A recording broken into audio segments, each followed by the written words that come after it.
I'm Debra Kasowski, three-time best-selling author, speaker, executive coach, and the host of the Millionaire Woman Show podcast.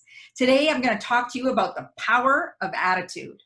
It was Jim Rohn who said, here's the great challenge of life. You can have more than you've got when you become more of who you are. It's really about stepping into your potential and stepping into who you need to be. And Wayne Dyer said, when you change the way you look at things, the things you look at change. It's an inside job. It is starting with your mindset. That mindset is that piece that shapes your success. It shapes your happiness. It's how you view the world, whether you're going to be successful or not. If you paid attention to the people around you who you consider to have that positive go-get-em attitude, they're usually energetic. They're enthusiastic about life. They're looking at the bright side of things versus the downside. People with a positive attitude are hopeful in sometimes some of the most dire situations. And it's not that they're optimistic all the time. What they know is that everything eventually works out. Whereas someone who is pessimistic is going to be disagreeable, tend to be resistant, and not want to move into action. You see, your mindset, your attitude influences your action, how you feel about things. It's that set of emotion, beliefs, your values of how you feel toward a particular object, person, or situation. And that could be holding you back or it could be driving you forward. It all depends on your point of view, your perspective of how you see things. And often people get frustrated when they think that the situations cannot change or they have no control of the environment or situation around them. So I want to talk to you today about how you can shift and how you can have a more powerful attitude that helps propel you toward your success as well as happiness. So number one is that gratitude journal. When you can start recognizing the things that you can be grateful for around you, that's where the magic happens. You suddenly can be triggered to realize there's so much to be grateful for. As an example, I was listening to Sean Stevenson's audiobook called Get Off Your Butts. And he was sharing his journey of having a bone disease, a brittle bone disease, and how, bones could just break. And he was so excited about Halloween. And he heard a crack and his femur had broke, and that was like the worst thing ever because he had to stay in that same spot and couldn't move. That was the only thing that he could do to move forward in his life. And I thought to myself, you know what? Here I am going for a walk, listening to this audiobook. I am grateful to be able to walk, to listen to the audiobook. I'm not in any pain. I'm not at risk of my bones just brittly breaking, and it helps you realize how much you've already got when someone can maybe even long for what you have. So it's really for us to pay attention to look for what we can be grateful for. You're breathing freely where someone could be struggling. You can see the world in multiple colors, and there's others who don't have the gift of sight.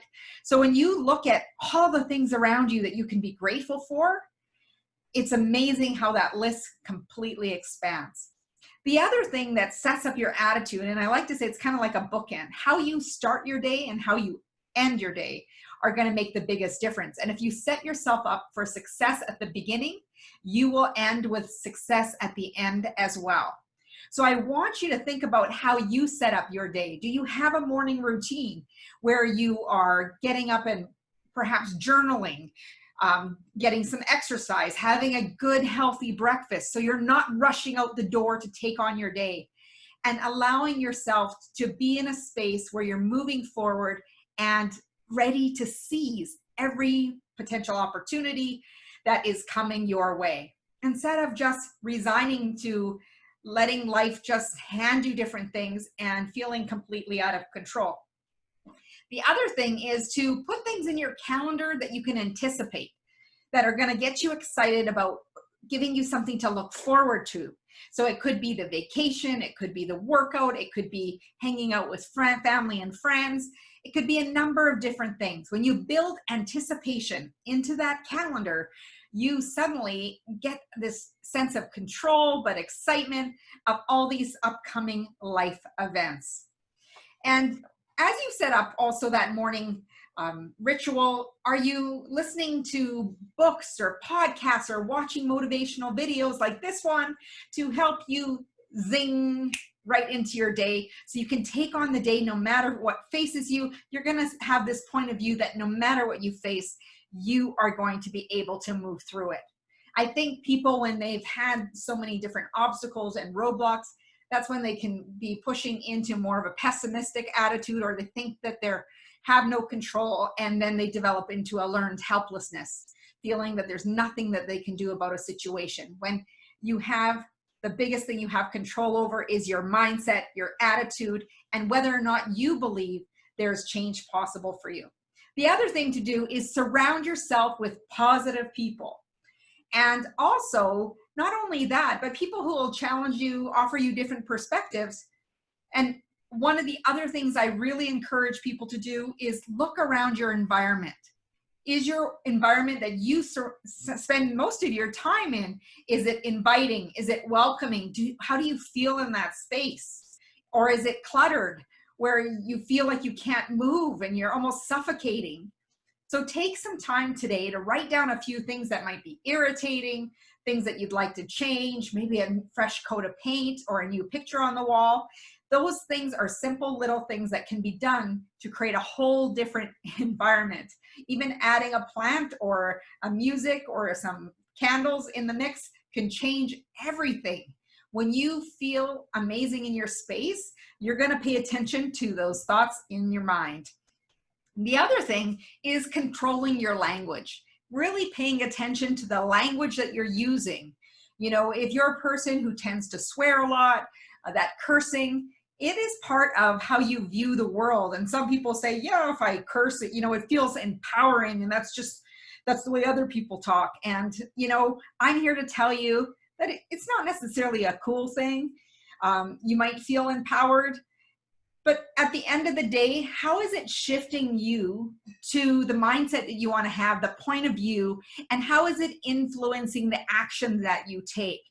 Are you going after what you want, or are you using it as a venting quality, bitterness, and anger? Because I know when some people get cussing, that's what happens. That's where they go to. So pay attention to your language and making sure that you are surrounding yourself with the right people, saying the right things, that you are empowering, you are optimistic, and you have a lot more control than what you realize when you start deciding that happiness is a choice and you can go after it. The people who succeed in life are the ones who have the positive attitude, the go-get-em attitude. They're not looking at the obstacles and everything that stops them in their way. They're not using words like, I can't do this, I won't do this, I won't be able to someday. That attitude comes from, I like to use the Winnie the Pooh analogy, Eeyore. Oh, well, it's okay. So what I want you to do is add a little bit of Tigger in there and really boost yourself to say, hey, you know what? I got this. Might not get it on the first try, but I'm going to go again, and I'm going to go again. And as soon, the more I do this, the closer I get to my success. So you can choose to have your point of view.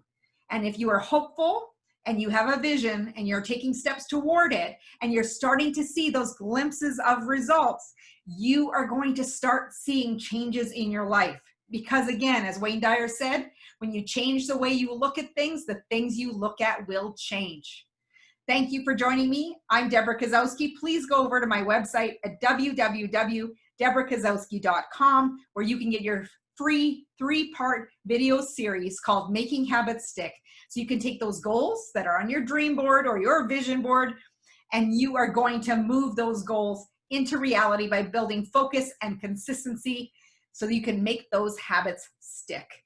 I'd also love for you to subscribe to my channel here and hit the bell so you get notified when the next video comes out, and we'll have a lot more for you. Check out my channel. We got tons of videos here to support you. Have a great day.